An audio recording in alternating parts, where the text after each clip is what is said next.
Yo yo yo, what is up everybody? Chris here from Fake Sports News, back at it again with another video.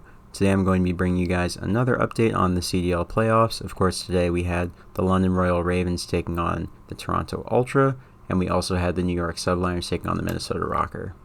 So to start out, we had the Toronto Ultra going head to head with the London Royal Ravens. The series was pretty decent up until the last map. Of course, Zero lagged out map 4, and that's why the Ravens ended up losing.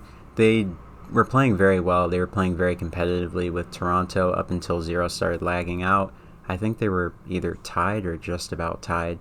So it was a very close game before he lagged out, and this is the second day that we've had playoffs and the second day that we've had a player lag out of the map. Of course, Kenny lagged out twice yesterday, so technically we've had 3 players disconnect from maps at Champs already, and it's only day 2. We're not even averaging 1 disconnect a day at this rate. Other than that, the series was pretty good. Both teams played very, very well. London, of course, stole the search. I did say that Toronto would probably win this 3-1 on Twitter. I saw London taking the first map, Toronto sweeping the last 3, but it ended up going the other way. Of course, London won the first map, and then Toronto swept the last 3. So that was an interesting series. Toronto, of course, they did look great, just the same. I still think they would have won map 4, all things considered. They were playing well, and towards the stretch, they really started to turn things around and kind of figure out what was going wrong in that specific game. So I had faith in them to close it out, but it's really unfortunate that we won't get to see what would have happened if all 5 players were in the lobby with a stable connection. All things considered, I did have Toronto winning the matchup, so it kind of doesn't matter that Zero lagged out of map 4. I still think they would have won the matchup anyways. They just looked to be the better team. And London and Search, they of course ran the table on them, but I mean, in the respawns, London really couldn't hang with them, with the exception of map 4, of course. It was more competitive, but maps 1 and 3, I mean, they weren't great. So yeah, Toronto, of course, took map 1, they took map 3, and then they took map 4, but I really did think they'd win all the respawns. Wasn't so sure about the search. I favored them because it was Ramaza, and that's been a strong map for them as of late, but, you know, it's Champs. Teams are going to game plan and try to beat you on your best map, of course. So that's something to consider too, going forward. And tomorrow, Toronto will end up playing the Florida Mutineers, so that should be quite interesting as they haven't played since the beginning of the year. And yeah, that'll be a good matchup. So I'm favoring the Mutineers obviously in that matchup because they are a top 4 team without a doubt. So yeah, I think Mutineers take it, but the scoreline I'm not so sure of. Could be 3-1 Mutineers, could be 3-2, could even be 3-0. Maybe the London Royal Ravens were just that weak. Who knows? And Toronto hasn't been tested. We'll see tomorrow though, one way or another. Wow, what a match. Holy hell. The Minnesota Rocker truly exceeded my expectations. All right, I'm sorry. No more corny ass puns. I'm sorry. I'm really sorry, guys. All right, back to seriousness. But the Minnesota Rocker, they played incredible. Of course, the first hard point was extremely close. It was just a few points separating the 2 teams. I believe it was less than 30 points. Maybe it was about 22. And the last hard point, it was a 2-point game. I'm going to play the clip for you guys. A couple of big kills. 20 now for the win for Subliners. 2 seconds for Rocker. Get in on the point. Slay these players out. But you absolutely have to get it done here. One more push, Rocker. This is to keep the series alive. This is for the game 5 and attach. He's going to keep getting these kills. Chance, it's not over yet. It's not over yet. Subliners, they're holding the line. They're keeping the kills coming, and that's going to be it. It's a 3-1. The New York Subliners, they never say die, and Rocker just unable to close it out there. Bro, I was literally on the edge of my seat. I won the first bet with map 1 hardpoint, and then I got to be a little bit concerned for the New York Subliners.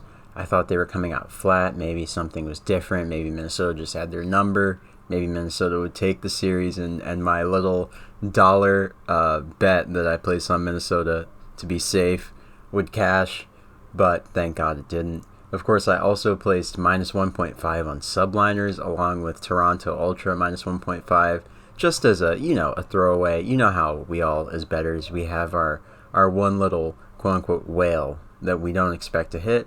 But we say, what the hell? I'll throw some money at it. So I had that one hit. It was crazy. I was not expecting Attach to do what he did. They played so well. The subliners really showed that they are just a solid team. I mean, their team pushes were all good. Their coordination was on point, and they looked damn good in that matchup.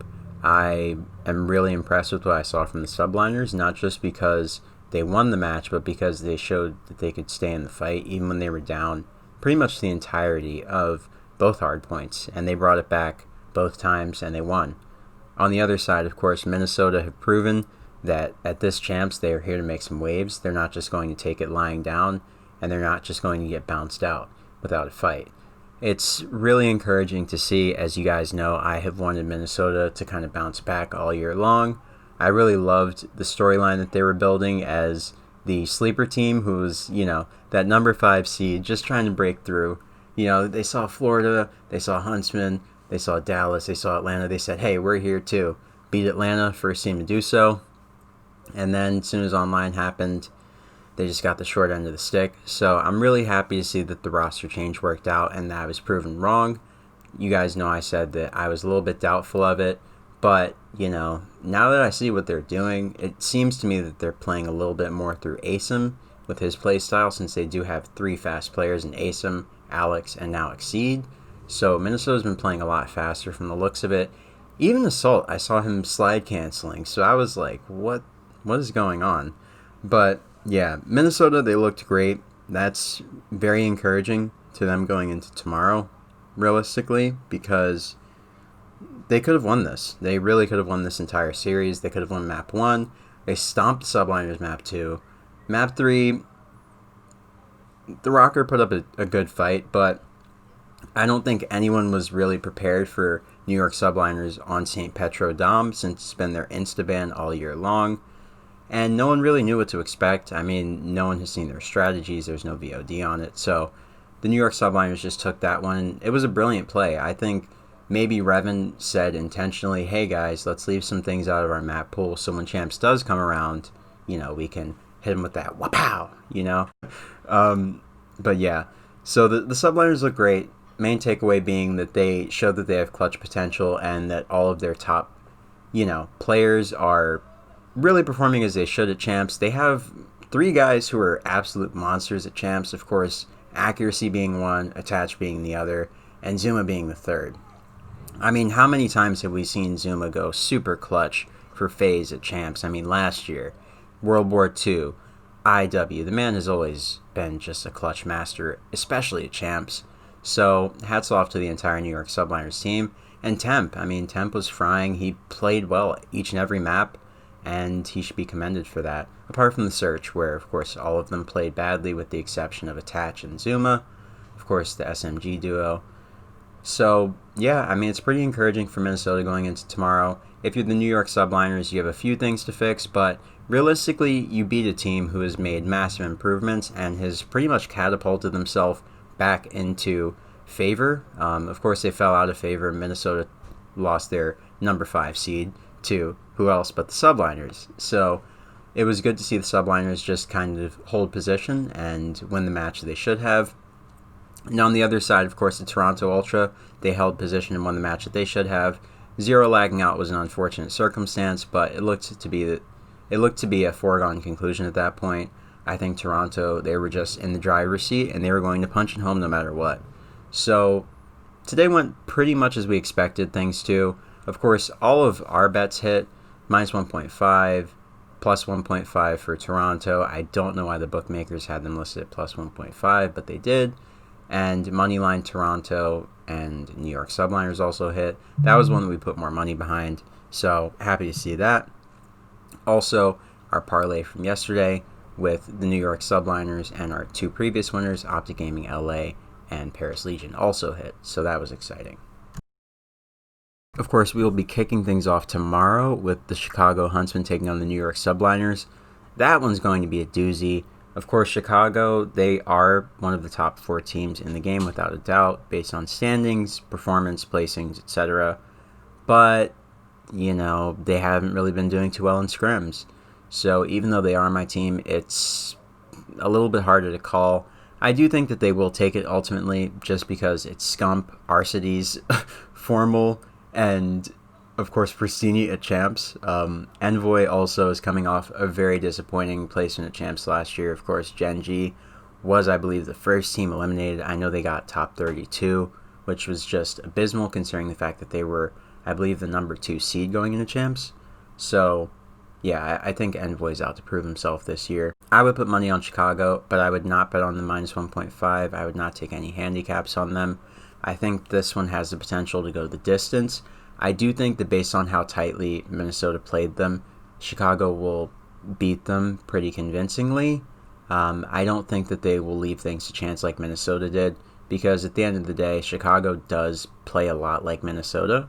So this matchup was very important in terms of dictating how the Subliners Huntsman match would go tomorrow. And personally, I think my decision has been made at this point. I do think that the Subliners will go back to the drawing board, if you will, and kind of try to rework things. But I think Chicago definitely saw enough where Tupac and all of their analysts will be able to build up some sort of counter strategy. And realistically, I think that will be enough to give them the edge over the New York Subliners. Also, the personnel on the team, like I said. I mean, who's the weak link on that team? You would say Pristini, but Pristini's Pristini. I mean, the guy, you call him a weak link, and he'll go on a 15 kill spree. So I don't see the New York Subliners beating Chicago, but also the New York Subliners have beaten them before. So it remains to be seen. Chicago's scrim performance is also not very encouraging as of late, so I would definitely hedge that one. I would say Florida is most likely the safe bet tomorrow, just because of the performance of all those players on the roster. Awakening, Skies, Pharaoh, Frosty, and Havoc. I mean, come on, those guys have been top-tier Modern Warfare players all year long. I think the Florida Mutineers is pretty much the safest bet tomorrow. The Toronto Ultra, they are an incredible team, don't get me wrong, and I would say place a small single on Toronto Ultra just in case the unthinkable happens. Florida have been punched in the face before, especially early on in these tournaments. So anything is possible, but I do heavily favor them. Same with Chicago. So in terms of tomorrow's matches, if you guys want my definitive bet slip, what I will be running with and putting the most money behind, I'm going to put most of my money behind the Chicago Huntsmen and Florida Mutineers in a parlay. I will also be hedging that parlay with New York Subliners, Florida Mutineers, and I'll place a small single on the Toronto Ultra, of course, to win. So hopefully, we can continue the streak and go 3 for 3 in the weekdays of our champs betting. It would be awesome if we could hit all of our parlays this week, but hey, they're parlays. You place them knowing that you may miss. So we'll see how it goes tomorrow, and hopefully things continue to be as orderly as they have been. Call of Duty Champs has been somewhat predictable so far. I mean, the better teams who are in better form have won, and recent events do seem to make a big difference at this event. So we'll see if that continues tomorrow. I hope it does, because it's kind of been anti-Modern Warfare, which is weird. But yeah, we'll see how things go tomorrow, and I'll be bringing you guys another update around this time tomorrow. Once again, giving you a preview of what to expect on Saturday and the results of what happened on, of course, Friday evening. So be on the lookout for that. Also, be sure to stay tuned to our Twitter account. We went 4 for 4 today in the New York Subliner series. All 4 live calls on the 4 maps were 100% correct, and they went down to the wire. So be sure to stay tuned to our Twitter account. Follow us over there if you want some betting tips and just some live tweets about COD. I mean, we tweet out memes. It's a good time over there. So definitely drop us a follow.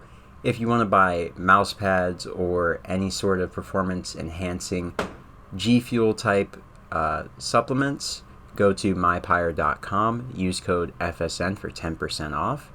And yeah, guys, I think that'll just about do it for me. Please be sure to leave a like, share this with your friends if you found this video entertaining and or funny and or suckish and you just want to make fun of it. But yeah, that'll do it. Once again, this is Chris from Fake Sports News signing off, and I will catch you on the next video. Peace.